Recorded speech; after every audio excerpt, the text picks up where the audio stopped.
So hi all of you. So మనం జనరల్గా English క్లాసులను లేకపోతే ఎకనామిక్స్ క్లాసులను ఇవన్నీ డిస్కస్ చేస్తాం. ఈ రోజు మన క్లాస్లో ఈ రోజు ఏం డిస్కస్ చేద్దాం అనుకున్నాం అంటే, చాలా మంది నేచురల్గా అడిగే డౌట్ ఏంటంటే నెట్ ఎందుకు, సెట్ ఎందుకు, పిహెచ్డి జాయిన్ అవ్వడానికి ప్రాసెస్ ఏంటి, ఇవన్నీ బేసిక్ క్వశ్చన్స్ అనమాట. సో మ్యాక్సిమం ఈ కొద్దిమందికి ఏంటంటే బెటర్ అవేర్నెస్ ఉంటుంది. నెట్ ఎందుకు, సెట్ ఎందుకు, లేకపోతే పిహెచ్డి జాయిన్ అవ్వడానికి ప్రాసెస్ ఏంటి, పిహెచ్డి ఏవైతే ఎలిజిబుల్స్ ఉన్నాయి, పిహెచ్డిలో జాయిన్ అయిన తర్వాత అమౌంట్ రావాలంటే ఏ ఎలిజిబుల్స్ ఉన్నాయి, సో దానికి డిఫరెంట్ కేటగిరీస్ కి ఎలిజిబిలిటీ ఏంటి, ఇవన్నీ డిఫరెంట్ సినారియోస్. సో మనం ఈ క్లాస్లో ఏంటంటే కనుక బేసిక్ గా పిహెచ్డి జాయిన్ అవ్వడానికి ప్రాసెస్ ఏంటి, నెట్ వాళ్ళు యూజెస్ ఏంటి, సెట్ వాళ్ళు యూజెస్ ఏంటి, నెట్ అవసరం ఏంటి, సెట్ అవసరం ఏంటి, సో సెంట్రల్ యూనివర్సిటీలో జాయిన్ అవ్వాలంటే ఏ ఎంట్రన్స్ ఉండాలి, స్టేట్ యూనివర్సిటీలో జాయిన్ అవ్వాలి ఎలా ఉంటుంది, పిహెచ్డి గురించి ఒక clarity, at the same time net set గురించి ఒక క్లారిటీ, నెట్ అవసరం ఏంటి, నెట్ తో పాటు పిహెచ్డి జాయిన్ అయితే కనుక తెలిసి వస్తుందా రాదు, ఇలాంటి కొన్ని డౌట్స్ మీద మనం ఈరోజు క్లాస్లో డిస్కస్ చేద్దాం.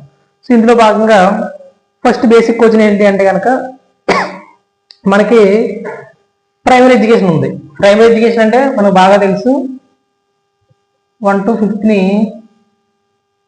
Primary, clear. So next 6 to 10th వచ్చేసి సెకండరీ, అంటే సెకండరీ బోర్డ్ అంటాం కదా. So next 11th to 12th వచ్చేసి ఇంటర్మీడియట్, ఓకేనా, ఇంటర్మీడియట్. నెక్స్ట్ వచ్చేసి UG, next PG, next PhD. So PhD అనేది మన టాపిక్ లో భాగం. సో ఫస్ట్ బేసిక్ గా ఇది ఎందుకు వచ్చాయి అంటే కనుక, వీళ్ళకి టీచ్ చేయాలంటే బేసిక్ క్వాలిఫికేషన్స్ ఏంటి, ఫస్ట్ మన ఐడియా ఏంటంటే, సో చూద్దాం ఒకసారి. ప్రైమరీ, సో ప్రైమరీకి 1 to 5th టీచ్ చేయాలంటే గవర్నమెంట్ నామ్స్ ప్రకారం వాళ్ళకి ఏ ఎలిజిబిలిటీ ఉండాలంటే ఏ సర్టిఫికేట్స్ ఉండాలి, ఏ డిప్లొమా సర్టిఫికేట్స్ ఉండాలి అంటే చూస్తే కనుక, వాళ్ళ క్వాలిఫికేషన్ ఏ విధంగా ఉండాలి చూస్తే కనుక, ఫస్ట్ ఈ ప్రైమరీ టీచ్ చేయాలంటే కనుక డిప్లొమా ఇన్ ఎడ్యుకేషన్, డైట్ అంటాం, డిప్లొమా ఇన్ ఎడ్యుకేషన్ ఉండాలి. డిప్లొమా ఇన్ ఎడ్యుకేషన్ అంటే ఏంటి అంటే, ఇంటర్మీడియట్ తర్వాత 2 years డిప్లొమా ఉంటుంది, సో అది డిప్లొమా చేయాలి. ప్లస్ దీంతో పాటుగా టెట్ అంటే ఏంటి, టీచర్ ఎలిజిబిలిటీ టెస్ట్, అంటే గవర్నమెంట్ కండక్ట్ చేసి టీచర్ ఎలిజిబిలిటీ టెస్ట్ ఉండాలి. లేదు అనుకుంటే, కాదనుకుంటే సెంట్రల్ టెట్ అంటాం, CTET, central teacher eligibility, CTET అంటాం. సో సిటెట్ ఏంటంటే కనుక, సెంట్రల్ స్కూల్స్ కి స్టేట్ గవర్నమెంట్ కండక్ట్ చేసి సెట్ క్వాలిఫికేషన్ కన్సిడర్ చేయదు కాబట్టి, సెంట్రల్ సెట్ అనేది సిటెట్ అంటాం. సెంట్రల్ టెట్ ఉండాలి, సెంట్రల్ టెట్ ఉన్నా పర్లేదు, స్టేట్ సెట్ ఉన్నా పర్లేదు, దాంతోపాటు డిప్లొమా ఇన్ ఎడ్యుకేషన్ ఉండాలి, డిప్లొమా ఇన్ ఎడ్యుకేషన్. సో ఇది ఉంటే కనుక బేసిక్ గా ఎవరు టీచర్ అయిన క్వాలిఫికేషన్ 1 to 5th టీచర్ అయిన క్వాలిఫికేషన్ 1 to 5th. వీళ్ళని ఏమంటాము అంటే కనుక ఎస్జిటీస్ అంటాం. ఎస్జిటి అంటే ఏంటి, సెకండరీ గ్రేడ్ టీచర్స్ అని. ఎస్జిటి అంటే సెకండరీ గ్రేడ్ టీచర్స్ అంటాము. సో వీళ్ళకి బేసిక్ గా స్టేట్ గవర్నమెంట్ కండక్ట్ చేసి టెట్ ప్లస్ డిప్లొమా సర్టిఫికేట్ ఉండాలి, క్లియర్. లేదనుకంటే టెట్ ప్లేస్ లో సీటెట్ ఉందనుకోండి, హ్యాపీ, సెంట్రల్ స్కూల్స్ కూడా ఎలిజిబిలిటీ. ఈ డిఎడ్ ప్లస్ సీటెట్ ఉంటే నవోదయస్ వాటి కూడా ఎలిజిబిలిటీ ఉంటుంది, కేంద్రీయ విద్యాలయస్ వాటికి. సో ఇంతవరకు మనకు క్లియర్, అంతవరకు వెళ్ళదు, దీనికి వెళ్ళదు. నెక్స్ట్ 6 to 10th సిచ్యువేషన్ ఏంటి అంటే కనుక, వీళ్ళకి ఏముండాలి, బిఎడ్ ఉండాలి, బిఎడ్ ప్లస్ టెట్ లేదా సిటెట్ అంటాం, అంటే సెంట్రల్ టెట్. సో బిఎడ్ అంటే bachelor of education plus TET ఉండాలి. సో వీళ్ళని ఏమంటాం అంటే స్కూల్ అసిస్టెంట్స్ అంటాం, ఓకేనా. వీళ్ళ క్వాలిఫికేషన్ ఏంటి, బిఎడ్ ప్లస్ టెట్, వీళ్ళని స్కూల్ అసిస్టెంట్ అంటాం. వీళ్ళలో దేనికి ఎలిజిబిలిటీ అంటే 6 to 10th ఇచ్చేయడానికి. సో ప్రైవేట్ కాలేజీలో అయినా గవర్నమెంట్ అయితే డిఎస్సి రాసి వీళ్ళు గవర్నమెంట్ స్కూల్లో చెప్తారు, లేదంటే ప్రైవేట్ స్కూల్లో చెప్పాలైనా సరే వాళ్ళకి బేసిక్ గా ఈ ఎలిజిబిలిటీ ఉండాలన్నమాట. అంటే ఈ సర్టిఫికేట్స్ ఉండాలి, ఈ క్వాలిఫికేషన్ ఉండాలి, బిఎడ్ ఉండాలి, టెట్ ఉండాలి, డైట్ ఉండాలి, టెట్ ఉండాలి, క్లియర్. ఇక్కడ వరకు మనకు అవసరం ఎంత గురించి. ఇక్కడ నెక్స్ట్ ఏంటి అంటే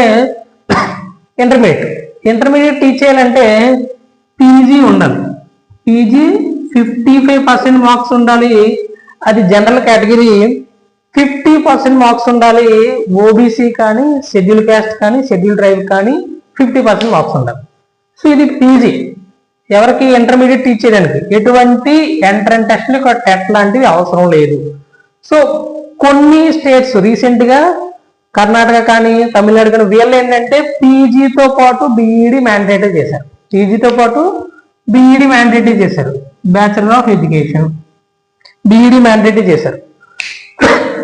సో బీఈడి మ్యాండేట్ చేశారు. మన దగ్గర కూడా ఇదే ఆంధ్రప్రదేశ్ లో కూడా 2026 తర్వాత రిక్రూట్మెంట్స్ అన్ని ఇంటర్మీడియట్ టీచ్ చేయాలంటే అంటే జేఎల్ కింద జాయిన్ అవ్వాలంటే పీజీ ప్లస్ బీఈడి ఉండాలి. సో ఇది క్లియర్. ఇంతవరకు మనకు బేసిక్. ఇక్కడ మన కంటెంట్లోకి వస్తాం. So UG PG.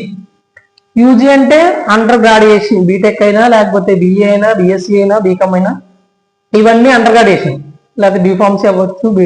సో ఇవన్నీ. సో పీజీ అంటే పోస్ట్ గ్రాడ్యుయేషన్. ఈ యూజీకి టీచ్ చేయాలంటే, ఈ అండర్ గ్రాడ్యుయేషన్ స్టూడెంట్ టీచ్ చేయాలంటే పీజీకి 55% మార్క్స్ ఉండాలి. నేను జనరల్ కేటగిరీ చెప్తున్నాను. At the same time OBC అయితే 50, ఓబీసీ అన్నా ఎస్సీ అన్నా షెడ్యూల్ క్యాస్ట్ అన్నా షెడ్యూల్ డ్రైవ్ అన్నా 50%. ఓకేనా? సో పీజీకి 55% మార్క్స్ ఉండాలి పీజీలో.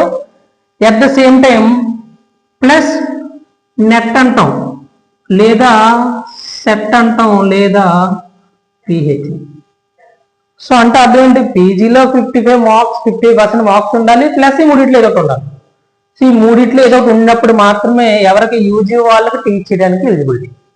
సో ఓకేనా? నెక్స్ట్ పీజీ వాళ్ళకి ఏంటి సిచ్యువేషన్ అంటే పీజీ 55% మార్క్స్ ప్లస్ నెట్ లేదా సెట్ లేదా పిహెచ్డి అంటాం. సో ఓకేనా? ఈ పిహెచ్డి అనేది పీజీ తర్వాత చేద్దాం జస్ట్ చెప్పడం రాసాం. సో ఇది క్రైటీరియా. సో ఇక్కడ ఏమో డిగ్రీ కాలేజ్ లెక్చరర్స్ అంటాము, లేకపోతే అక్కడ సిచ్యువేషన్ బట్టి అసిస్టెంట్ ప్రొఫెసర్ అంటాము. ఇక్కడ assistant professor, associate professor, professor కూడా ఇవన్నీ చెప్తాం. సో నెట్ సెట్ పిహెచ్డి మూడిట్లో ఏదో ఉండాలి, దేంతో పాటు పీజీతో పాటు. So clear. ఇక్కడ నెట్కి సెట్కి డిఫరెన్స్ ఏంటి? బేసిక్గా నెట్కి సెట్కి ఫస్ట్ డిఫరెన్స్ ఏంటి అంటే నెట్ సెట్ ఇది ఎస్తో స్టార్ట్ అవుతుంది, ఇదేమో టీతో స్టార్ట్ అవుతుంది. కాకుండా నెట్ అంటేనేమో నేషనల్ లెవెల్లో నేషనల్ ఎలిజిబిలిటీ టెస్ట్ అంట. అది ఎవరు? సెంట్రల్ గవర్నమెంట్ కనెక్ట్ చేస్తుంది. ఇది ఉంటే ఆల్ ఓవర్ ఇండియాలో సో ఏదైనా యూజీ కాలేజీలో కానీ ఏదైనా పీజీ కాలేజీలో కానీ టీచ్ చేయడానికి ఎలిజిబిలిటీ. ఎప్పుడు పీజీ 55% మార్క్స్ ఉండి నెట్ సర్టిఫికేట్ ఉంటే, నెట్ అనేది ఎవరు కండక్ట్ చేస్తున్నారు? నేషనల్ గవర్నమెంట్ కండక్ట్ చేస్తుంది కాబట్టి, గవర్నమెంట్ ఆఫ్ ఇండియా కనెక్ట్ చేస్తుంది కాబట్టి. సో ఈ సర్టిఫికేట్ ఉంటే కనుక పీజీతో పాటు ఆల్ ఓవర్ ఇండియాలో ఎక్కడైనా యూజీ వాళ్ళకి కానీ పీజీ వాళ్ళకి కానీ టీచ్ చేయడానికి ఎలిజిబిలిటీ. ఈవెన్ అసిస్టెంట్ ప్రొఫెసర్ కూడా పీజీలో 55% మార్క్స్ ఉండి నెట్ సర్టిఫికేట్ ఉంటే ఎలిజిబిలిటీయే. ఓకేనా? పిహెచ్డి అవసరం లేదు. సో ఒకవేళ సెట్ అనుకుందాం. సెట్ అంటే స్టేట్ అన్నారు. ఇదేంటి? నేషనల్ ఎలిజిబిలిటీ టెస్ట్ అన్నా, ఇది స్టేట్ ఎలిజిబిలిటీ టెస్ట్. ఇదేమో సెంట్రల్ గవర్నమెంట్ కండక్ట్ చేసి స్టేట్ గవర్నమెంట్ సెట్ ను ప్రతి స్టేట్ కూడా కండక్ట్ చేస్తుంది. ఇప్పుడు ఏపీ సెట్ అంటే ఆంధ్రప్రదేశ్ కండక్ట్ చేసి సెట్ అని, టిఎస్ సెట్ అంటే తెలంగాణ సెట్ అని, అంటే Telangana state eligibility test. So ఇప్పుడు ఏపీ సెట్ క్వాలిఫై అయితే పీజీది 55% మార్క్స్ తో పాటు ఏపీ సెట్ క్వాలిఫై అయితే ఏపీలో ఉన్న గవర్నమెంట్ కాలేజెస్ అంటే యూజీ లేదా పీజీ కాలేజీలో టీచ్ చేయడానికి ఎలిజిబిలిటీ. ఓకేనా? నెట్ ఉంటే పీజీ, నెట్ ప్లస్ పీజీ ఉంటే ఆల్ ఓవర్ ఇండియాలో, సెట్ ఉంటే కనుక ఓన్లీ ఏపీ మాత్రమే, ఏపీ వరకు. ఓకేనా? ఈవెన్ టీఎస్ లో కూడా కన్సిడర్ చేయరు. ఒకవేళ తెలంగాణ గవర్నమెంట్ కండక్ట్ చేసిన సెట్ ఎగ్జామ్ సెట్ ఉంటే టీజీ సెట్ ఉంటే కనుక అప్పుడు మేము టీజీలో టీచ్ చేయడానికి ఎలిజిబిలిటీ. ఒకవేళ ఏపీ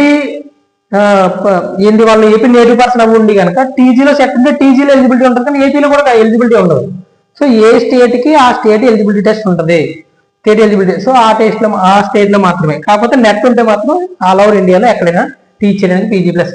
సో పిహెచ్డి అనేది ఇంకా పిహెచ్డి ఉంటే మొత్తం ఆల్ ఓవర్ ఇండియాగా ఎక్కడైనా టీచ్ చేయొచ్చు. సో ఈ మూడిట్లో ఏదో ఒకటి ప్లస్ ఇది ఉండాలి. సో కేటగిరీని బట్టి మళ్ళీ ఏంటంటే పర్సంటేజ్ మారుతూ ఉంటాయి. ఇంతవరకు క్లియర్. సో పిహెచ్డి అనేది పక్కన పెడితే, పిహెచ్డి ఏంటి ఎలా ఉంటుందని పక్కన పెడితే, సో ఫస్ట్ నెట్ అయినా సెట్ అయినా సేమ్ సిలబస్, సేమ్ ప్రాసెస్. ఓకేనా? కాకపోతే ఇక్కడ స్లైడ్ చేంజెస్ ఏంటంటే సైన్స్ కొంచెం వేరే ఉంటుంది, ఆర్ట్స్ కొంచెం వేరే ఉంటుంది. సో అది ఏంటంటే మనం కొంచెం ఇన్డెప్త్కి వెళ్తే కొంచెం చూద్దాం. ఓకే? ఇంతవరకు క్లారిటీ వచ్చింది. సో ఇప్పుడు నెట్ అంటే ఒక క్లారిటీ వచ్చింది, సెట్ అంటే ఒక క్లారిటీ వచ్చింది. ఓకేనా? సో ఇప్పుడు నెట్ ఎలా కండక్ట్ చేస్తారు, ఎంతమందిని క్వాలిఫై చేస్తారు అంటే కనుక ఓకేనా, నెట్ మొత్తం కలిపి నెట్ అన్నాం కదా. సో నెట్ 2 నెట్స్ ఉంటాయి, ఒకటి ఏంటి అంటే యూజీసీ నెట్ అంటాం, రెండోది వచ్చేసి సిఎస్ఐఆర్ నెట్ అంటాం.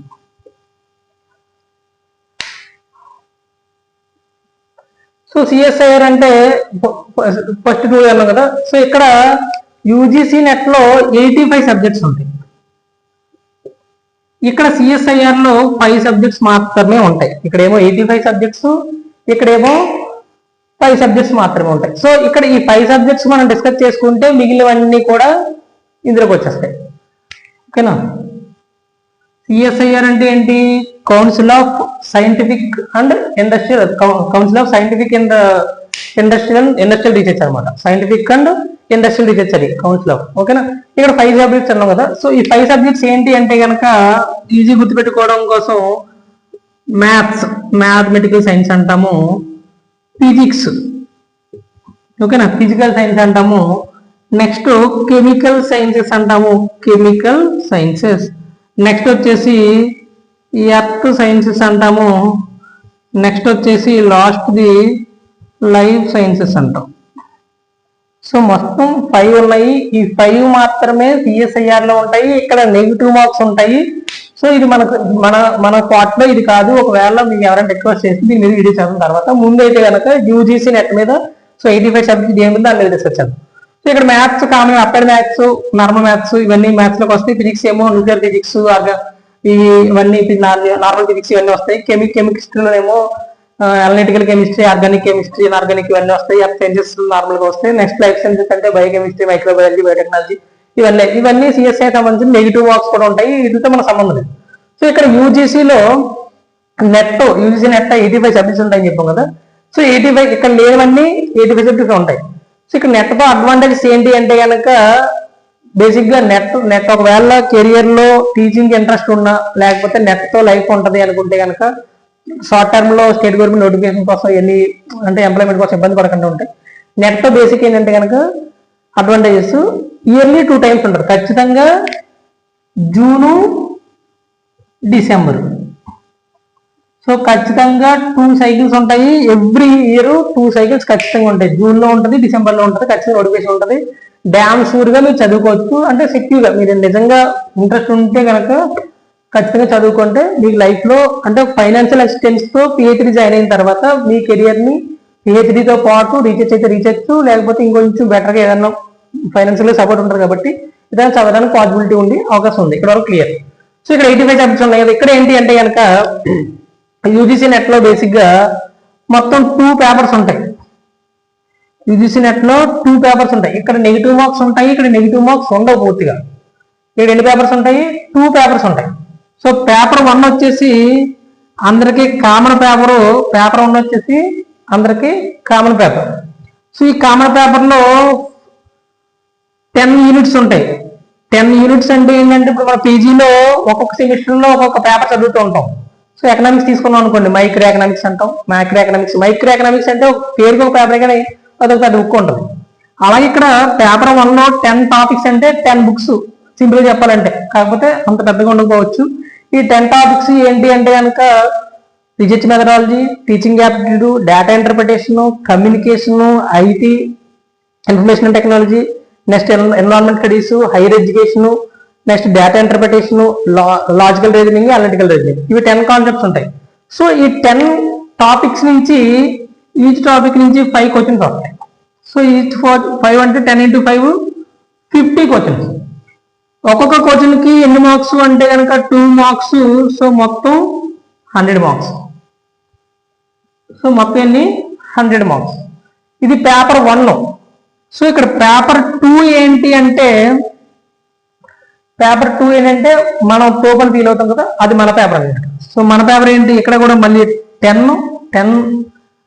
సబ్జెక్ట్స్ ఉంటాయి, అదే 10 పేపర్స్ ఉంటాయి. ఒక్కొక్క దాని నుంచి 10 క్వశ్చన్స్ ఉంటాయి. 10 into 10 100 questions into 2 = 200 marks. So ఇప్పుడు 200 అంటే మొత్తం ఎంత అయింది? 300 మార్క్స్ కి యూజీసీ నెట్ ఎగ్జామ్. 300 మార్క్స్ కి యూజీసీ నెట్ ఎగ్జామ్. సో ఇక్కడ నెగిటివ్ మార్క్స్ అనేవి ఉండవు. మనకు అడ్వాంటేజ్ ఏంటంటే నెగిటివ్ మార్క్స్ ఉండవు. ఇక్కడ మొత్తం 300 మార్క్స్. ఇది మన పేపరు, ఇదేమో అందరికీ కామన్ పేపరు. ఇంగ్లీష్ లో మాత్రం ఉంటుంది, హిందీలో కూడా ఎగ్జామ్ ఉంటుంది. హిందీ ఎవరైనా బెటర్ గా ఉంటే కనుక పేపర్ 1 ఇంగ్లీష్ లో ఉంటుంది, పేపర్ 2 హిందీ ఇంగ్లీష్ లో ఉంటుంది బేసిక్ గా. ఇంతవరకు క్లియర్. సో ఇక్కడ ఏంటి నెట్ ఎలా ఉంటుంది ఏంటంటే క్లారిటీ వచ్చింది. ఇప్పుడు నెట్ ని ఎలా ఎంతమందిని కాల్ చేయవుతాయి, నెట్ రాస్తే ఎంతమందికి జేఆర్ఎఫ్ వస్తుంది. జేఆర్ఎఫ్ అంటే ఏంటంటే జూనియర్ రీసెర్చ్ ఫెలోషిప్. అది దానివల్ల అమౌంట్ వస్తుంది టీచర్ జాయిన్ అయితే. అది ఏంటనేది బేసిక్ గా ప్రొసీజర్స్ వస్తాయి. ఇక్కడ వరకు క్లారిటీ కదా. ఇంతవరకు డౌట్స్ ఏమైనా ఉంటే చూడండి, ఇంకేమైనా డౌట్స్ ఉంటే ఇంతవరకు క్లారిటీ ఉంది. ఓకేనా? నెక్స్ట్ ఏంటన్నాము, ఇప్పుడు నెట్ గురించే కదా. నెట్. సో ఇప్పుడు నెట్ లో మళ్ళీ ఇప్పుడు రీసెంట్ గా ఎన్టీఏ అంటే ఎవరు అంటే కనుక నెట్ ని కండక్ట్ చేసి ఏజెన్సీ అన్నమాట, నేషనల్ టెస్టింగ్ ఏజెన్సీ అంటాం. సో ఈ నెట్ లో భాగం ఇప్పుడు ఏం చేస్తుందంటే ఎన్టీఏ మొత్తం సర్టిఫికేట్స్ ఇష్యూ చేసినప్పుడు 3 కేటగిరీస్ కింద డివైడ్ చేస్తుంది. 1, 2, 3. ఫస్ట్ కేటగిరీ ఎవరు అంటే కనుక వీళ్ళు JRF plus net plus PhD. చెప్తా మీకు వరి అవసరం. ఇదేమో నెట్ ప్లస్ పిహెచ్డి, ఇదేమో పిహెచ్డి. ఇంతకుముందు మనం ఏం చెప్పాం, నెట్ సర్టిఫికేట్ కావాలి పీజీ కానీ యూజీ కానీ టీచ్ చేయాలంటే అన్నాం. అంతవరకు పక్కన పెట్టండి. ఇప్పుడు ఈ జేఆర్ఎఫ్ ఈ కేటగిరీ 1 వాళ్ళకి ఏం సర్టిఫికేట్ ఇస్తుంది, net JRF plus net plus PhD. Category 2కి ఏమో అంటే డిఫరెంట్ గా వచ్చిన మార్క్స్ బేస్ చేస్తాం. వీళ్ళకేమో నెట్ ప్లస్ పిహెచ్డి, వీళ్ళకి పిహెచ్డి. ఏంటి అంటే బేసిక్ గా ఇప్పుడు నెట్ ఎగ్జామ్ ఉందనుకోండి, నెట్ ఎగ్జామ్ కండక్ట్ చేసినప్పుడు ఫర్ ఎగ్జాంపుల్ ఎకనామిక్స్ చూద్దాం. ఏం చూస్తున్నాం? ఎకనామిక్స్ చూస్తున్నాం. ఎకనామిక్స్ లో 2 పేపర్స్ ఉంటాయని చెప్పాం. 2 పేపర్స్ కూడా ఇంతకు ముందు ఫస్ట్ పేపర్ కి సెకండ్ పేపర్ కి ½ అవర్ గ్యాప్ వచ్చింది, ½ అవర్ తర్వాత రాయాల్సి వచ్చింది. ఇప్పుడు ఏంటి 2 papers, first paper 1 hour, second paper 2 hours. System లో 2 ఆప్షన్స్ కూడా ఉంటాయి. పేపర్ 1 తీసుకోవచ్చు, పేపర్ 2 కూడా చూసుకోవచ్చు. వెంటనే మనకు 3 అవర్స్ టైం ఇస్తారు. 3 అవర్స్ లో కంప్లీట్ 2 పేపర్లు కంప్లీట్ చేయాలి. అంటే 150 బిట్స్ కంప్లీట్ చేయాలి. ఓకేనా? 3 అవర్స్ లో. సో టైం గ్యాప్ ఏమి ఉండదు.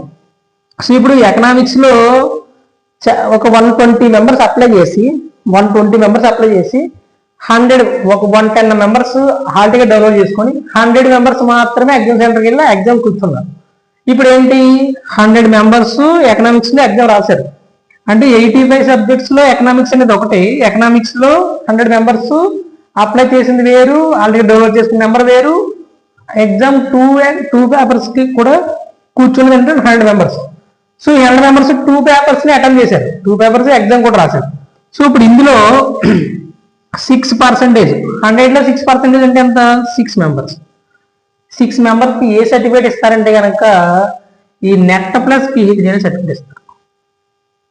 నెట్ ప్లస్ పిహెచ్డి సర్టిఫికేట్ అంటే దాని అర్థం ఏంటి, వీళ్ళు దేనికి ఎలిజిబిలిటీ, అసిస్టెంట్ ప్రొఫెసర్ కానీ అంటే యూజీకి కానీ పీజీకి కానీ టీచ్ చేయడానికి ఎలిజిబిలిటీ. పీజీ ఉంటే, వీళ్ళకి ఆల్రెడీ పీజీ ఉంటే సో వీళ్ళు అసిస్టెంట్ ప్రొఫెసర్ అదే యూజీకి కానీ పీజీకి కానీ టీచ్ చేయడానికి ఎలిజిబిలిటీ. క్లియర్? ఇది కూడా క్లియర్. సో ఇప్పుడు 6 మెంబర్స్. ఈ 6 మెంబర్స్ లో ఫస్ట్ పర్సన్ ఉంటాడు కదా. సో కట్ ఆఫ్ ఎంత ఉండొచ్చు అన్న, ఏ సబ్జెక్ట్ ఎంత కట్ ఆఫ్ ఉండొచ్చు అంటే ప్రతి ఇయర్ పేపర్ టఫ్నెస్ ని బట్టి చేంజ్ అయిపోద్ది. 100 మెంబర్స్ లో 6 మెంబర్స్ అంటే ఏంటి, 300 లో 270 దగ్గర వచ్చి అనుకున్నాం అందరికి. లాస్ట్ 6 మెంబర్స్ ఫైనల్ తీసుకుంటూ వస్తున్నారు 280, 276, లాస్ట్ 6th పర్సన్ 270 అనుకోండి. 270 తాగిపోద్ది. అంత ఎక్కువ కట్ ఆఫ్ ఉందంటే అంతే, టాప్ 6% కాబట్టి ఆ 6%. 200 మెంబర్స్ రాసాను, 12 మెంబర్స్ క్వాలిఫై అవుతుంది. ఓకేనా? సో ఇక్కడ మళ్ళీ ఏంటి, రిజర్వేషన్ ఉంటుంది. అంటే ఏంటి, ఓబీసీకి వేరే ఉంటుంది, ఓబీసీలో క్రిమిలియర్ నాన్ క్రిమిలియర్. నెక్స్ట్ ఏం ఈడబ్ల్యూఎస్ కూడా ఉంది, ఈడబ్ల్యూఎస్ ఉంటుంది. అంటే ఈడబ్ల్యూఎస్ కానీ ఓబీసీ కానీ షెడ్యూల్ కాస్ట్ కానీ షెడ్యూల్ ట్రైబల్ కానీ మళ్ళీ ఫిజికల్ డిజబిలిటీ ఎవరైనా ఉందనుకోండి, persons with disability. So persons with disability కానీ ఇలాంటి వాళ్ళకి అందరికి కూడా మళ్ళీ స్పెషల్ గా పర్సంటేజ్ ఉంటుంది. అంటే గవర్నమెంట్ ఇచ్చే రిజర్వేషన్ తో పాటు, అదే గవర్నమెంట్ ఇచ్చే రిజర్వేషన్ ప్రకారం వాళ్ళకి సో మొత్తం ఆ కేటగిరీలో ఎంతమంది రాశారు, మళ్ళీ అందులో 6% అనేది వాళ్ళకి ఓపెన్ లో కాకుండా అవి ఇస్తారు. సో అంటే కట్ ఆఫ్ అనేది జనరల్ కట్ ఆఫ్ కంటే కేటగిరీ కట్ ఆఫ్ కొంచెం తగ్గుతుంది. ఓకేనా. ఇప్పుడు వీళ్ళకి ఇది. సో ఈ ఫస్ట్ ఈ 6% లో 6 మెంబర్స్ నెట్ సర్టిఫికేట్ ఇచ్చారు, దీని వల్ల ఎటువంటి అమౌంట్ రాదు. ఓకేనా. సో వీళ్ళు ఎవరైనా PhD జాయిన్ అయితే నెట్ సర్టిఫికేట్ వచ్చింది, ఎవరైనా PhD జాయిన్ అయితే వాళ్ళకి ఎటువంటి అమౌంట్ రాదు. సో నెక్స్ట్ ఈ ఫస్ట్ పర్సన్ ఉన్నాడు కదా, అందరికంటే ఫస్ట్ పర్సన్, వీళ్ళకి ఇచ్చే సర్టిఫికేట్ ఏంటంటే కనుక ఈ ఫస్ట్ అనమాట JRF plus net plus PhD అంటాం. సో JRF అంటే ఏంటి అంటే కనుక junior research fellow, junior research fellowship. So ఈ JRF ఎవరికైతే వస్తుందో వాళ్ళకి అమౌంట్ వస్తుంది. వాళ్ళు PhD జాయిన్ అయితే కనుక ఈ సర్టిఫికేట్ తో PhD జాయిన్ అయిన దగ్గర నుంచి అమౌంట్ వస్తుంది. ఇంతవరకు క్లియర్. 6% నెట్ క్వాలిఫై చేస్తారు, 1% ని JRF ఇస్తారు. సో ఈ PhD ఏంటంటే కనుక ఇది నెట్ సర్టిఫికేట్ కాదు, జస్ట్ ఏంటంటే కనుక వీళ్ళు ఎగ్జామ్ అటెండ్ చేశారు, బెటర్ పెర్ఫార్మెన్స్ చేశారు. ఒకవేళ ఇంతకు ముందు ప్రతి యూనివర్సిటీ కూడా కామన్ ఎంట్రన్స్ కండక్ట్ చేసుకోలేకపోతుంది కాబట్టి సెంట్రల్ గవర్నమెంట్ రిక్వెస్ట్ ఏమంటుందంటే మీరే అందులో ఆ సర్టిఫికేట్ లో బేసిక్ మార్క్స్ ఫిక్స్ చేయండి, దాని పర్సెంటేజ్ కంటే ఎక్కువ మార్క్స్ వస్తే వాళ్ళ నెట్ క్వాలిఫై అయినట్టు క్లియర్ చేయండి. ఓకేనా. వాళ్ళ నెట్ క్వాలిఫై అయినట్టు క్లియర్ చేయండి అంటే ఇక్కడ ఇంకొక చిన్న విషయం చెప్పాల్సింది ఏంటంటే మనకి నెట్ క్వాలిఫై అవ్వాలి అంటే కనుక ముందు ఏ పేపర్ అయినా బోత్ పేపర్స్ లో కలిపి అగ్రిగేటు అంటే 2 పేపర్లలో కలిపి అగ్రిగేటు 40% రావాలి. అంటే అర్థం ఏంటి, పేపర్ 1 లో ఏమని చెప్పాం 50 బిట్స్ ఉంటాయి, 100 మార్క్స్ అన్నాం. 100 లో 40% అంటే 40 మార్క్స్. 40 మార్క్స్ కావాలంటే 20 క్వశ్చన్స్ కరెక్టే ఉండాలి. పేపర్ 1 లో 20 క్వశ్చన్స్ కరెక్టే ఉండాలి అంటే 40 మార్క్స్. పేపర్ 2 లో ఇప్పుడు ఆల్రెడీ 100 క్వశ్చన్స్ ఉన్నాయి కాబట్టి ఎన్ని క్వశ్చన్స్ 40 క్వశ్చన్స్ అవ్వాలి. 40 క్వశ్చన్స్ అంటే into 2 80 marks. So 120 marks.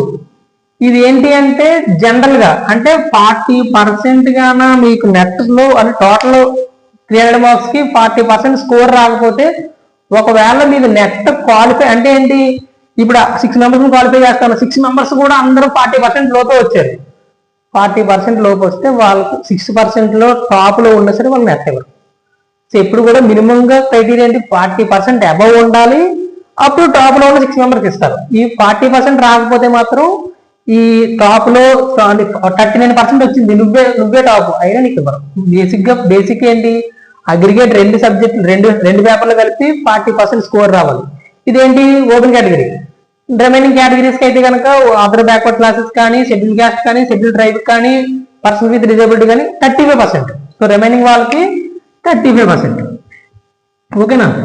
So ఈ 35% అంటే 35% అంటే వాళ్ళు ఎన్ని మార్కులు డౌట్ రావచ్చు. ఇప్పుడు మళ్ళీ ఏంటి పేపర్ 1 లో 35% అంటే 18 మార్క్స్ వేద్దాం.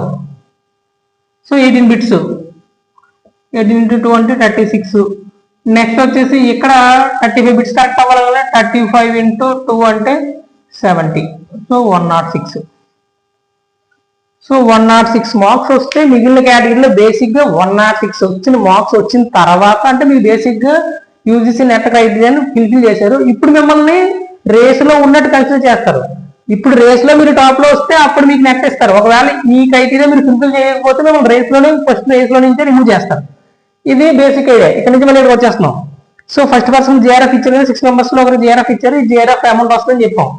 ఇంతవరకు క్లియర్. ఈ PhD అంటే ఇంతకుముందు ఏం చెప్పాం, సెంట్రల్ యూనివర్సిటీ అన్ని కలిపి సార్ మేము అంతేపు మా ఎంట్రన్స్ కండక్ట్ చేసుకోలేకపోతున్నాం, చిన్న యూనివర్సిటీస్ పెద్దగా కండక్ట్ చేసుకున్నాయి. సో నెట్ లోనే మీరు PhD ఎంట్రన్స్ కూడా సమ్ పర్సెంటేజ్ ఇచ్చేయండి, ఇన్ని మార్క్స్ క్రైటీరియా పెట్టి అంతకంటే ఎక్కువ వస్తే వాళ్ళని అంటే బేసిక్ గా 40% ఎలా ఇచ్చి ఈ రేసులో నెట్ రేస్ లో లేకపోయినా 40% బేసిక్ క్రైటీరియా ఫుల్ఫిల్ చేశారు కాబట్టి వీళ్ళని PhDకి ఎలిజిబిలిటీ చేసినట్టు ఒక పేపర్ ఇవ్వండి. వీళ్ళని నెట్ కన్సిడర్ కాదు, కాకపోతే PhDకి ఎలిజిబిలిటీ ఒకవేళ ఏదైనా యూనివర్సిటీ నెట్ స్కోర్ మీద PhDకి ఇన్వైట్ చేస్తే కనుక వాళ్ళకి ఎంట్రన్స్ లేకపోతే డైరెక్ట్ వైవో కండక్ట్ చేస్తే కనుక అప్పుడు ఈ PhD సర్టిఫికేట్ వ్యాలిడ్. వీళ్ళేంటి NET qualified plus PhD already వీళ్ళకంటే తోపడినప్పుడు నెట్ ఉన్నట్టే, నెట్ ఉందంటే అటు PhD వచ్చినట్టే కదా. వీళ్ళకి అసలు JRF వచ్చిందంటే టాప్ పోస్ట్ లో ఉన్నట్టే అటు నెట్ ప్లస్ PhD ఉన్నట్టే కదా. సో ఇది బేసిక్ గా ఇంతవరకు క్లారిటీ ఉంది. సో ఇప్పుడు ఈ పోస్ట్ పర్సన్ జేఆర్ఎఫ్ వచ్చిస్తున్నాం కదా, జేఆర్ఎఫ్ వచ్చినప్పుడు అమౌంట్ ఎంత వస్తుంది? ఓకే, అమౌంట్ ఎంత వస్తుంది? నెట్ వచ్చిన తర్వాత పిహెచ్డి జాయిన్ అయ్యే ప్రాసెస్ ఏంటి, ఈ బేసిక్ గా కొన్ని విషయాల్ని నెక్స్ట్ చూద్దాం ఒకసారి. ఇంతవరకు ఏమైనా డౌట్ ఉంటే కనుక మొత్తం ఇంకా కొంచెం బెటర్ గా చెప్పిన తర్వాత ఇంకా ఏమైనా డౌట్ వస్తే కనుక కామెంట్ చేయండి, అప్పుడు మేము దానికి కూడా మేము ఆన్సర్ చెప్తాము. ఓకేనా, ఇంతవరకు లైట్ వచ్చింది. ఇప్పుడు జేఆర్ఎఫ్ అన్నాం. సో జేఆర్ఎఫ్ కూడా ఏంటంటే రిజర్వేషన్ ప్రకారమే. రిజర్వేషన్ అంటే ఈ కేటగిరీని బేస్ చేసుకొని వెయిటేజ్ ఉంటుంది. సో కేటగిరీలో ఓబీసీ కానీ, జనరల్ కేటగిరీ, ఈడబ్ల్యూఎస్ కేటగిరీ కానీ, ఓపెన్ కంటే ఈడబ్ల్యూఎస్ కూడా కొంచెం తక్కువ ఉండొచ్చు, ఓబీసీ కూడా కొంచెం తక్కువ ఉండొచ్చు, షెడ్యూల్ కాస్ట్ ఇంకా అలా నెక్స్ట్ పర్సన్స్ విత్ డిజబిలిటీ అంటే ఇంకొంచెం తక్కువ ఉండొచ్చు. సో ఇలా ఏదైనా based on the community batch చేసుకొని కొంచెం కొంచెం తక్కువ ఉండొచ్చు అనమాట. అయితే ఇప్పుడు జేఆర్ఎఫ్ అన్నాం కదా, ఫస్ట్ జేఆర్ఎఫ్ గురించి డిస్కస్ చేసే ముందు జేఆర్ఎఫ్ వస్తే డబ్బులు వస్తాయని చెప్పాం. జేఆర్ఎఫ్ ఒకటే డబ్బులు వస్తాయా అంటే నెట్ ఎగ్జామ్ రాసినప్పుడు ఓన్లీ జేఆర్ఎఫ్ కాకుండా ఇంకొక 3 ఫెలోషిప్స్ ఉన్నాయి. అవి ఏంటి అంటే కనుక ఎన్ఎఫ్ఓబిసి, ఇది ఎవరికి? బీసీ కేటగిరీ వాళ్ళకి, OBC category, other backward classes. అలా కాకుండా ఎన్ఎఫ్ఎస్సి, ఇది ఎవరికి అంటే schedule caste. Next NFPWD, national fellowship of the physically, ఓకేనా, పర్సన్స్ విత్ డిజేబిలిటీ. సో వీళ్ళకి కూడా ఫెలోషిప్ వస్తుంది. జేఆర్ఎఫ్ తో ఈక్వల్ గానే వస్తుంది. జేఆర్ఎఫ్ తో ఈక్వల్ 1 రూపీ కూడా డిఫరెన్స్ ఉండదు. వీళ్ళ ముగ్గురికి కూడా ఫెలోషిప్లు వస్తాయి. సో వీళ్ళకి డిఫరెన్స్ ఏంటంటే వీటి గురించి వీళ్ళకి ఎప్పుడు వస్తాయి ఏంటి అనేది నేను నెక్స్ట్ వీడియోలో కవర్ చేస్తాను. సో ఫస్ట్ అంటే ఇతనికి ఎంత వస్తుంది, ఎలా వస్తుంది అని చెప్పేసి, ఎలా జాయిన్ అవ్వచ్చు అని చెప్పేసి చెప్పాను. ఫస్ట్ జేఆర్ఎఫ్ గురించి డిస్కస్ చేద్దాం. సో జేఆర్ఎఫ్ వచ్చిన తర్వాత అంటే ఏంటి, నెట్ రాసాడు, టాప్ లో ఉన్నాడు, జేఆర్ఎఫ్ వచ్చింది అంటే ఫస్ట్ 1% లో ఉన్నారు కాబట్టి వాళ్ళకి జేఆర్ఎఫ్ వచ్చింది. సో జేఆర్ఎఫ్ వచ్చిన తర్వాత స్టేట్ యూనివర్సిటీస్ ఏం చేస్తున్నాయంటే డైరెక్ట్ గా జేఆర్ఎఫ్ వచ్చిన పర్సన్స్ కి ఇంటర్వ్యూ కండక్ట్ చేసి వాళ్ళు స్టేట్ యూనివర్సిటీలో తీసుకుంటున్నారు. ఓకేనా, ప్రతి యూనివర్సిటీ తీసుకుంటారు. సెంట్రల్ యూనివర్సిటీస్ కూడా ఏంటి, వాళ్ళు పిహెచ్డి, ఇప్పుడు ఇక్కడ స్టేట్ యూనివర్సిటీస్ లో అయితే కనుక జేఆర్ఎఫ్ వచ్చిన జేఆర్ఎఫ్ లెటర్ తో ఇక్కడ రిజిస్టర్ గారికి లెటర్ పెట్టుకుంటే ఏ స్టేట్ యూనివర్సిటీ అయినా సరే వాళ్ళు నార్మల్ గా నోటిఫికేషన్ ఇస్తారు. ఆ నోటిఫికేషన్ లేని టైంలో కూడా మనం రిక్వెస్ట్ లెటర్ పెడితే అడ్మిట్ అవ్వడానికి, అడ్మిషన్ రావడానికి పాసిబిలిటీ ఉంది. సెంట్రల్ యూనివర్సిటీలో సిచ్యువేషన్ ఏంటంటే వాళ్ళు పిహెచ్డి నోటిఫికేషన్ ఇచ్చినప్పుడు డైరెక్ట్ గా వాళ్ళ ఎంట్రన్స్ రాయకుండా డైరెక్ట్ గా ఇంటర్వ్యూ అంటే వైవాకి అటెండ్ అయ్యి పిహెచ్డి సీట్ రావచ్చు అనమాట, పిహెచ్డి సీట్ పొందొచ్చు. సో పిహెచ్డి జాయిన్ అయిన తర్వాత మాత్రమే ఫెలోషిప్ రావడం స్టార్ట్ అవుద్ది. సో జేఆర్ఎఫ్ వచ్చింది, మీ దగ్గర అవార్డ్ లెటర్ ఉంది, సో మీరు ఇంటి దగ్గర పీజీ అయిపోయింది, ఇంటి దగ్గర ఖాళీగా ఉంటాను, నేను జేఆర్ఎఫ్ అప్లై చేసుకోవచ్చు అంటే పిహెచ్డి జాయిన్ అవ్వకుండా జేఆర్ఎఫ్ క్లెయిమ్ అవ్వదు. సో ఏదో ఒక యూనివర్సిటీలో, అది ప్రైవేటా, ఇప్పుడు ప్రైవేట్ యూనివర్సిటీస్ చాలా ఉన్నాయి, డీమ్డ్ యూనివర్సిటీస్ ఉన్నాయి, ఎక్కడో ఏ యూనివర్సిటీలో అయినా పర్లేదు, పిహెచ్డి ఎన్రోల్ అవ్వాలి, అక్కడి నుంచి క్లెయిమ్ చేసుకోవాలి. ఆ క్లెయిమ్ చేసుకునే ప్రాసెస్ కూడా నేను తర్వాత చెప్తాను. సో ఫస్ట్ జేఆర్ఎఫ్ కి ఎంత అమౌంట్ వస్తుంది ఏంటంటే కనుక చెప్పాను కదా, సెంట్రల్ యూనివర్సిటీ అంటే పిహెచ్డి గురించి డిస్కస్ చేస్తే కనుక స్టేట్ యూనివర్సిటీ అయితే కనుక జేఆర్ఎఫ్ కాకుండా జాయిన్ అవ్వాలంటే ఆర్సెట్ అంటాం,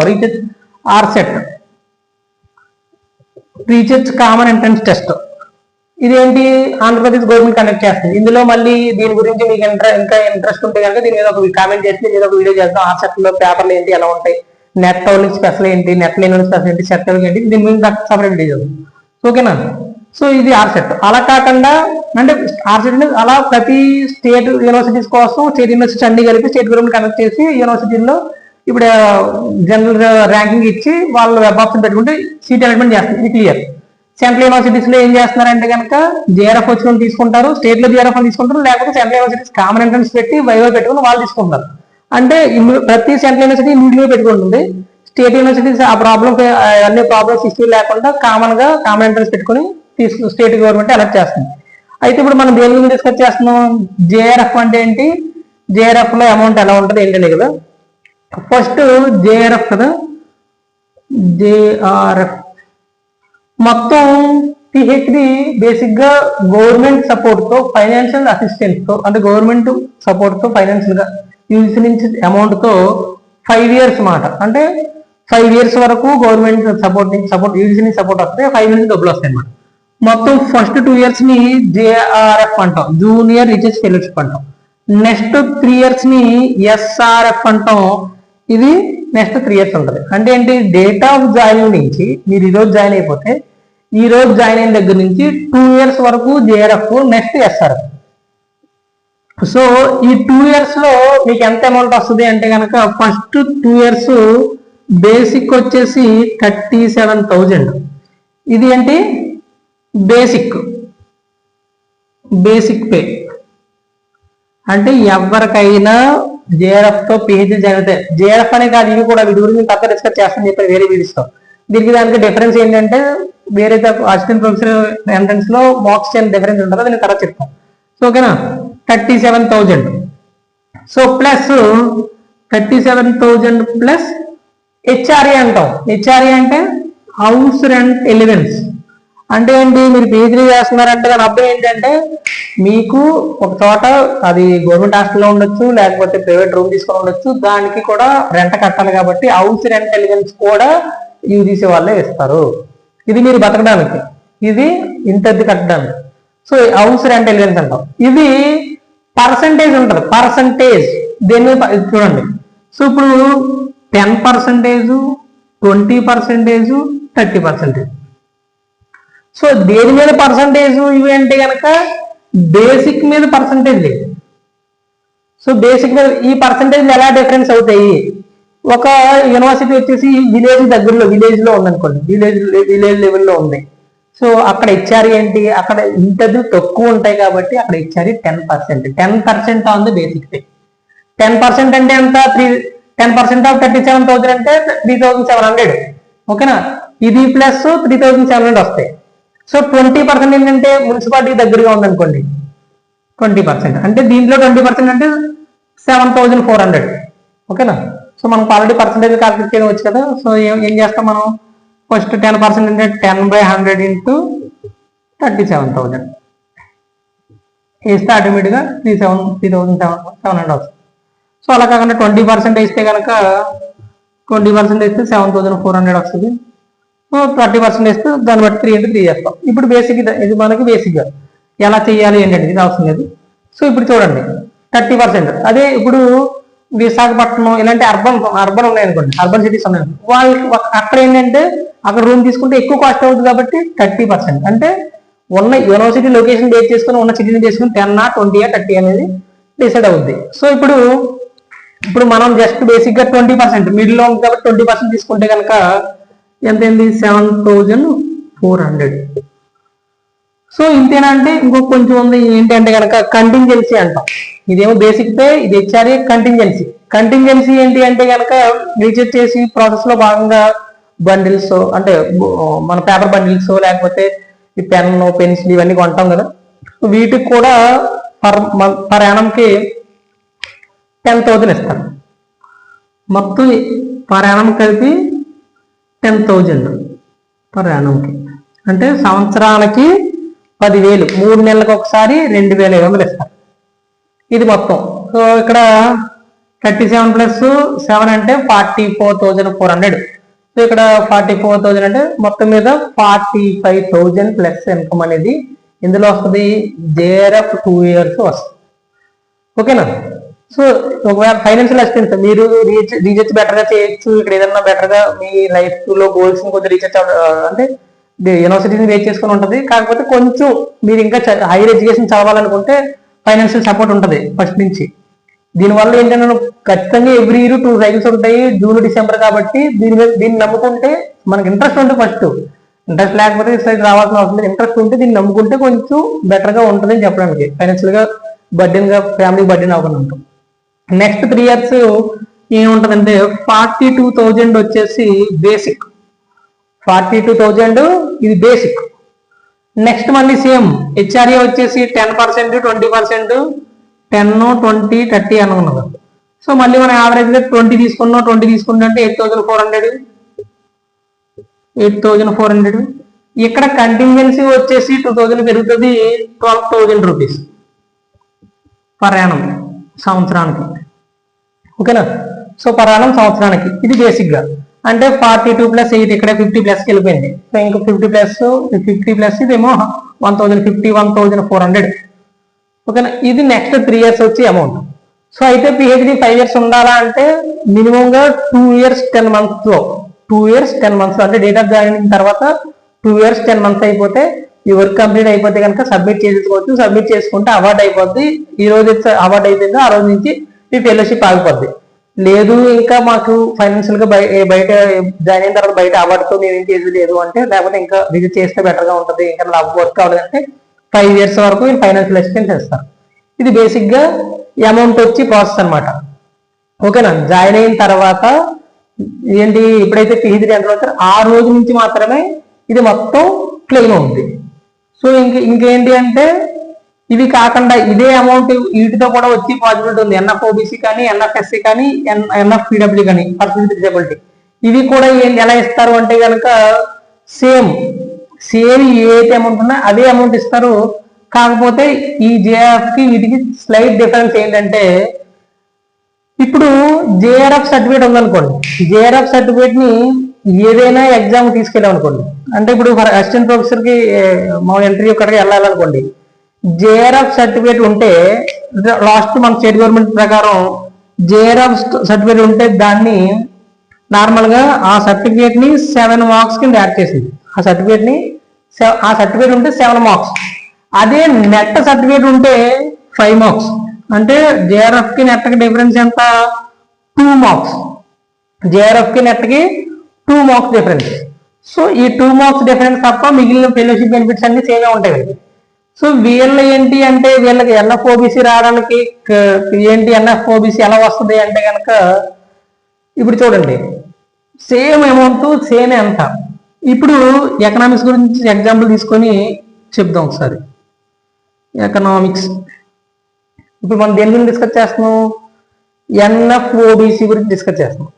ఓకేనా, ఓబీసీ గురించి డిస్కస్ చేస్తున్నాం. ఇప్పుడు మిగిలినవన్నీ నెట్ అంటే 6% అని చెప్పాము, జేఆర్ఎఫ్ ఆల్రెడీ జేఆర్ఎఫ్ ఎలా వస్తుందని చెప్పాము, జేఆర్ఎఫ్ జాయిన్ అయిన దగ్గర నుంచి వస్తుందని చెప్పాము, ఎస్ఆర్ఎఫ్ కన్వర్షన్ కూడా చెప్పాము. ఇంకా బేసిక్ గా ఏమైనా డౌట్స్ వస్తే ఇక్కడ జేఆర్ఎఫ్ వరకు ఏమైనా